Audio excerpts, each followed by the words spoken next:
নমস্কার। শ্রী শরৎচন্দ্র চক্রবর্তী রচিত স্বামী শিষ্য সংবাদ থেকে পাঠ করছি শ্রীমতী রিন্টু চৌধুরী। গোরক্ষিণী সংস্থার প্রচারকের সঙ্গে স্বামীজির কি আলাপ হয়েছিল, এখন আমরা সেইটা পড়ব। স্বামীজি: আপনাদের সভার উদ্দেশ্য কি? প্রচারক: আমরা দেশের গোমাতাগণকে কসাইয়ের হাত থেকে রক্ষা করিয়া থাকি। স্থানে স্থানে পিঞ্জরাপল স্থাপন করা হইয়াছে, সেখানে রুগ্ন, অকর্মণ্য এবং কসাইয়ের হাত হইতে কৃত গোমাতাগণ প্রতিপালিত হয়। স্বামীজি: এ অতি উত্তম কথা। আপনাদের আয়ের পন্থা কি? প্রচারক: দয়াপরবশ হইয়া আপনাদের ন্যায় মহাপুরুষ যাহা কিছু দেন, তাহার দ্বারাই সভার ওই কার্য নির্বাহ হয়। স্বামীজি: আপনাদের গচ্ছিত কত টাকা আছে? প্রচারক: মাড়োয়ারি বণিক সম্প্রদায় এ কার্যের বিশেষ পৃষ্ঠপোষক। তাঁহারা এই সৎ কার্যে বহু অর্থ দিয়াছেন। স্বামীজি: মধ্য ভারতে এবার ভয়ানক দুর্ভিক্ষ হয়েছে। ভারত গভর্নমেন্ট 9 লক্ষ লোকের অনশনের মৃত্যুর তালিকা প্রকাশ করেছেন। আপনাদের সভা এই দুর্ভিক্ষকালে কোনো সাহায্যদানের আয়োজন করেছে কি? প্রচারক: আমরা দুর্ভিক্ষাদি সাহায্য করি না। আমরা দুর্ভিক্ষাদিতে সাহায্য করি না, কেবলমাত্র গোমাতৃগণের রক্ষাকল্পেই এই সভা স্থাপিত।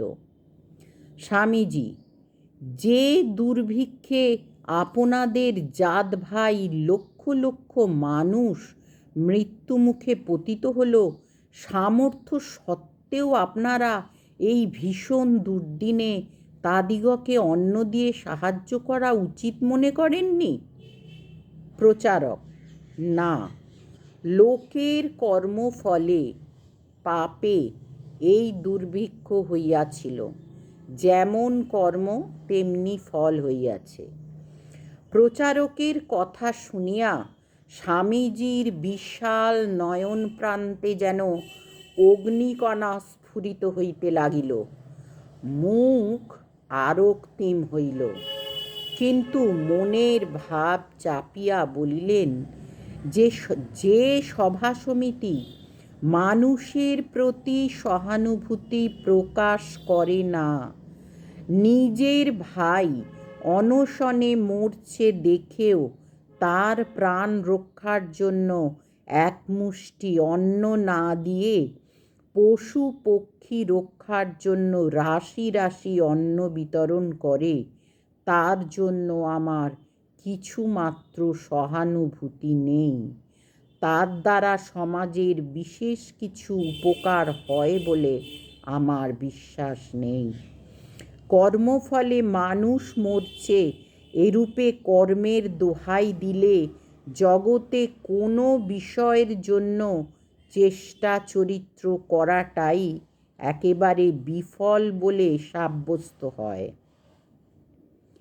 আপনাদের পশু রক্ষা কাজটাও বাদ যায় না। ওই কাজ সম্বন্ধেও বলা যেতে পারে, গোমাতারা আপন আপন কর্মফলেই কসাইদের হাতে যাচ্ছেন ও মরছেন। আমাদের উহাতে কিছু করবার প্রয়োজন নেই। প্রচারক একটু অপ্রতিভ হইয়া বলিলেন, হ্যাঁ, আপনি যা বলছেন তা সত্য, কিন্তু শাস্ত্র বলে গরু আমাদের মাতা। স্বামীজি হাসিতে হাসিতে বলিলেন, হ্যাঁ, গরু আমাদের যে মা তা আমি বিলক্ষণ বুঝেছি। তা না হলে এমন সব কৃতী সন্তান আর কে প্রসব করবেন? হিন্দুস্থানি প্রচারক ওই বিষয়ে আর কিছু না বলিয়া বোধহয় স্বামীজির বিষম বিদ্রূপ তিনি বুঝিতেই পারিলেন না।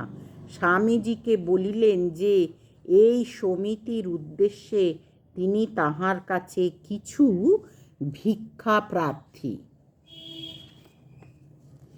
স্বামীজি: আমি তো সন্ন্যাসী ফকির লোক, আমি কোথায় অর্থ পাব যাতে আপনাদের সাহায্য করব?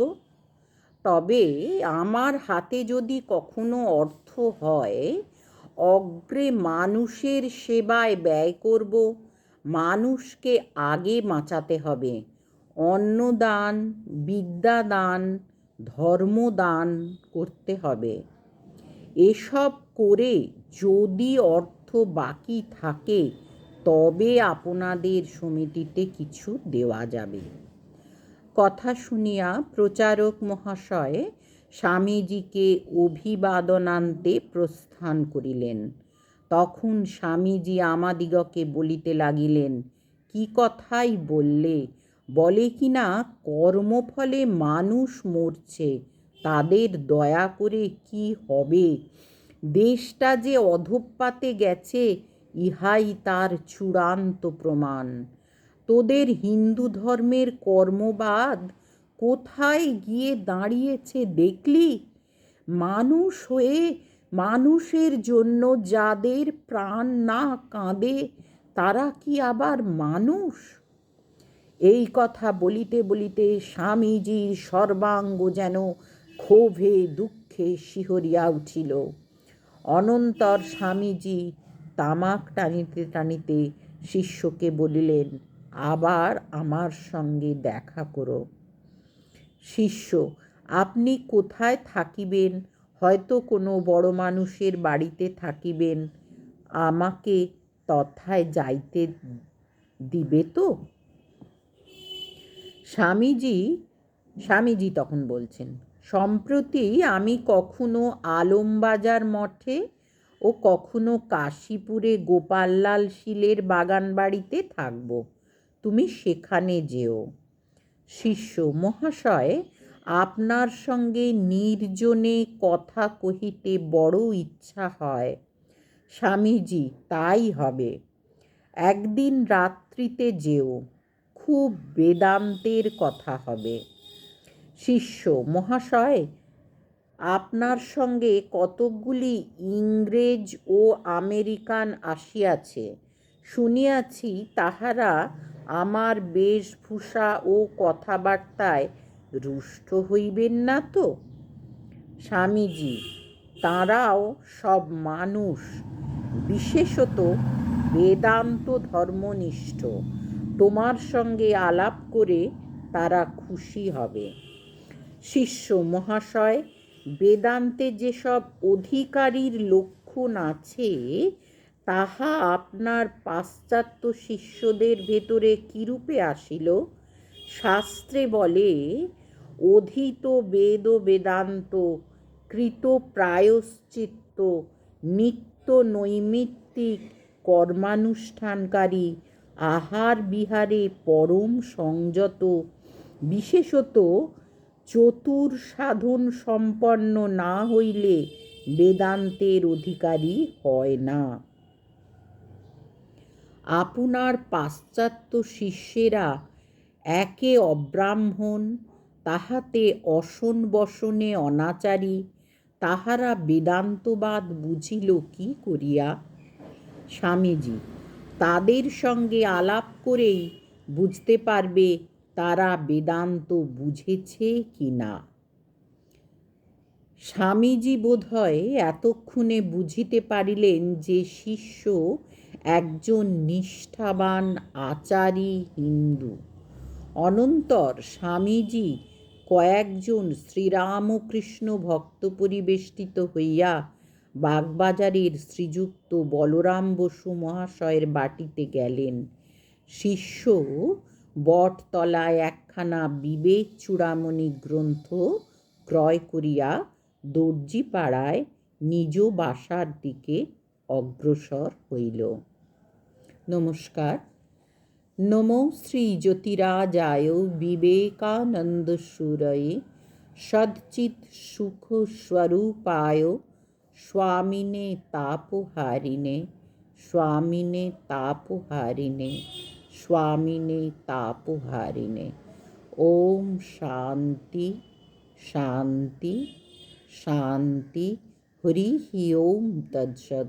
শ্রীরামকৃষ্ণায় অর্পণমস্তু।